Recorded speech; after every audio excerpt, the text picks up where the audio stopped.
Order. Order. Resuming debate, the Honourable Member for St. Paul's. Thank you, Mr. Speaker. It's with very real frustration that I rise today to speak on Bill S-8, which is focused on federal regulations for water and wastewater systems for First Nations communities. In his speech on S-8 earlier this week, the Parliamentary Secretary for Aboriginal Affairs said, "It is time to move forward and create the regulations needed to safeguard drinking water in First Nations communities."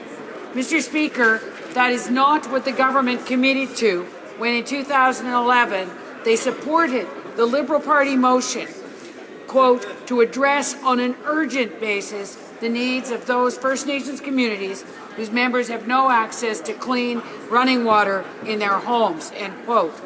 That motion provided that, quote, action to address this disparity begin no later than the spring of 2012, end quote. Simply passing a bill a year late to allow for water regulations to be imposed on First Nations is not the action contemplated in that 2011 motion passed unanimously by the House of Commons. Bill S-8 is not going to fix the problem. People living in a large proportion of First Nations communities do not have access to basic, clean, drinkable water.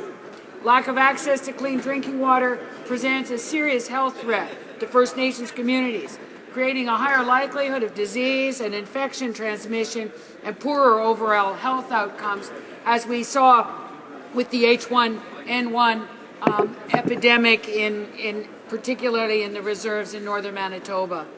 We are dealing with a crisis which needs much more than words from the government. It needs action. Unfortunately, this bill shows just how out of touch the government is in terms of the appalling state of water and wastewater systems in hundreds of First Nations communities. It will not provide clean water to one more home or one more trained operator for a First Nations water facility.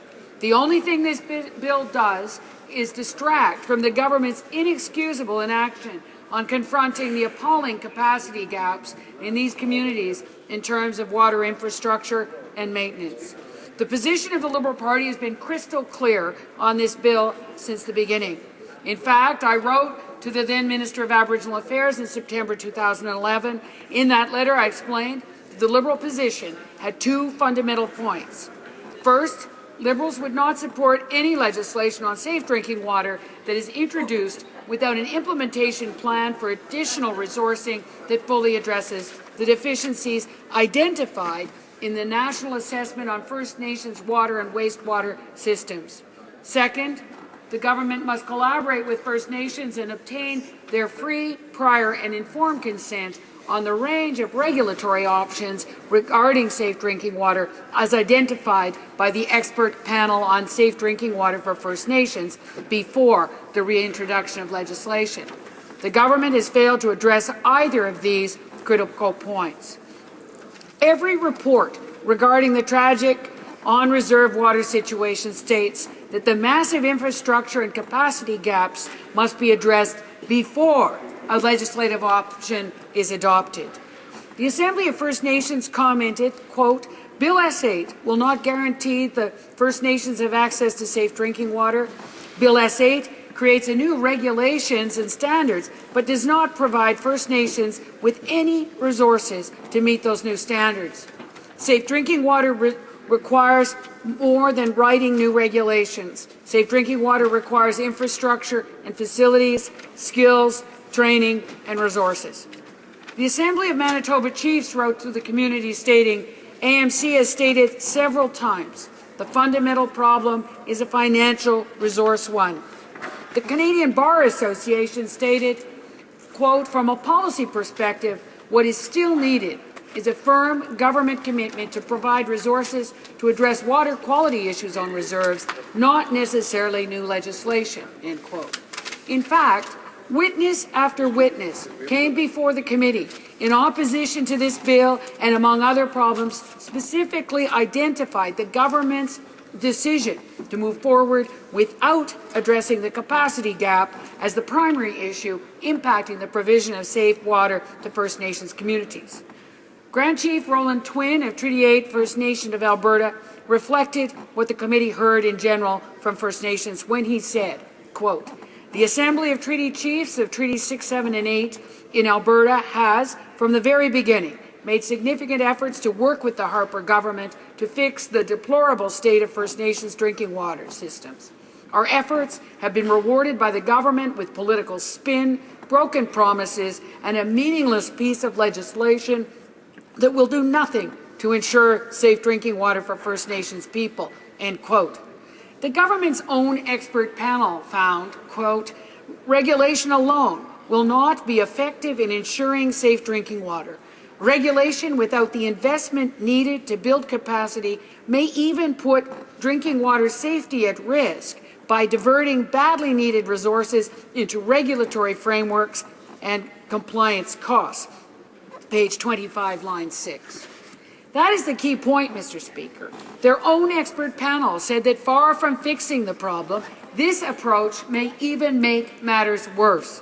That report also said, quote, "Adequate resources for plants and piping, training and monitoring, and operations and maintenance are more critical to ensuring safe drinking water than is regulation alone." Page 29, line 2.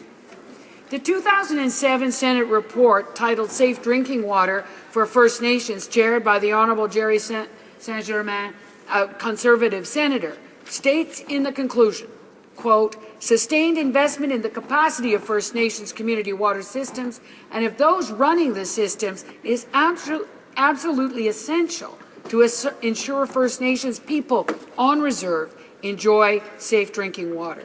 Without this investment, we risk introducing a regulatory regime that burdens communities and does little to help them meet legislated standards."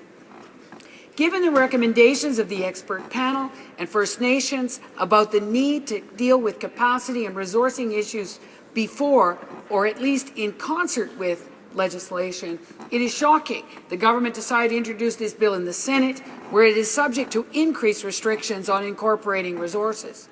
As a Senate bill, there is, and can be, no funding appropriation attached to Bill S-8. During his speech last week, the Parliamentary Secretary for Aboriginal Affairs bragged about the fact that his government, quote, "have made significant investments in water and wastewater infrastructure," end quote.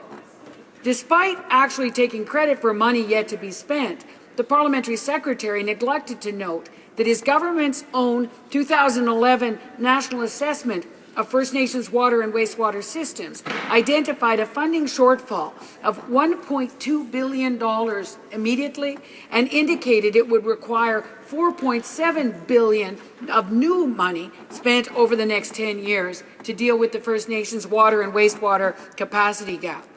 This funding shortfall took into account the current funding levels, which have not been increased since that time. Let's be clear. The $330 million over 2 years the government points to in its 2012 budget is simply a temporary extension of temporary funding from 2010 and fails to address the capacity gap identified in the 2011 assessment.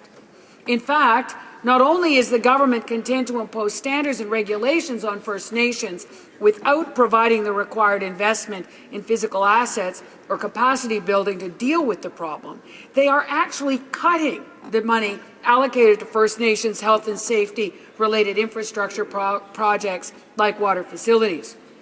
Budget 2011 proposes $7 billion over the next 10 years to continue to provide support to First Nations, primarily for health and safety-related infrastructure projects.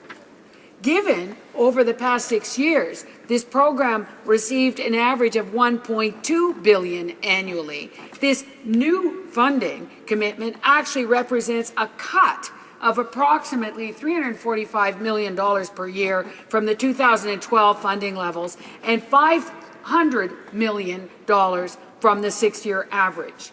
This is nothing short of shocking. The legislation will result in significant new costs and responsibilities being imposed on First Nations without any commitment to transfer the necessary resources. Despite the Prime Minister's rhetoric at the Crown First Nations gathering about resetting the relationship, the Conservative government has shown a total disregard for the rights of Indigenous people. The Liberal Party has heard consistently in the Senate, in the House of Commons, and in discussions outside Parliament that there were not appropriate consultations with First Nations on this bill. Grand Chief Craig Mackinac summed up this issue for the House of Commons committee studying this bill when he said, quote, "We shouldn't have one-day consultations across the country and conference calls. That's not consultation," end quote. Consultation requires both a substantive dialogue and for the government to listen and, when appropriate, incorporate what they hear into the approach. Many did not even get the courtesy of a one-way information session the government tries to pass off as consultations. Chief Charles Weaselhead of the Blood Tribe put it simply for the Commons Committee, quote, "There has been no consultation with the Blood Tribe," end quote. And Mr. Speaker, although First Nations have a constitutional right to be consulted on matters like this, the Liberal Party believes it is also just good government to consult with all those impacted by decisions.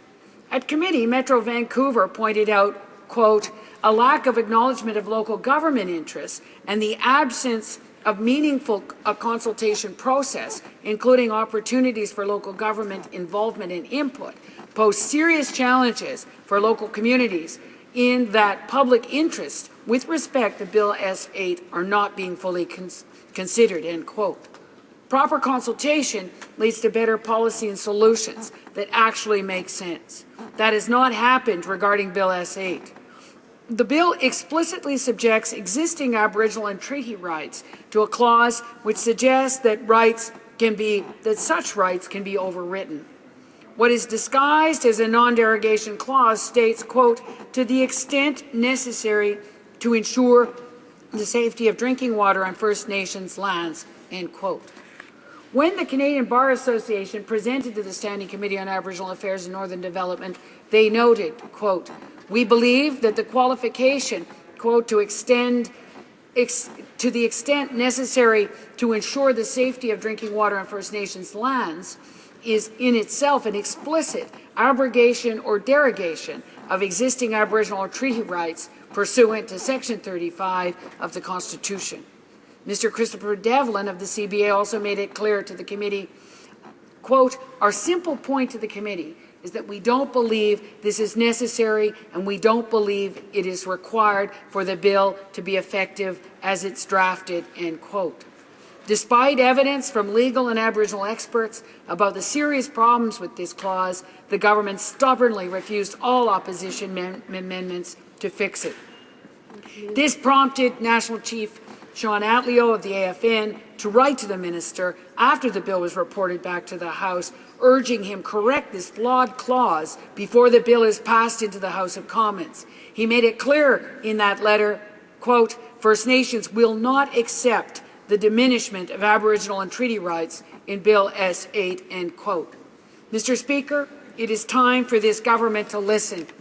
All Canadians, regardless of where in Canada they live, whether it's in the north, the south, or elsewhere in the country, have a fundamental right to have access to drinking water and adequate water facilities.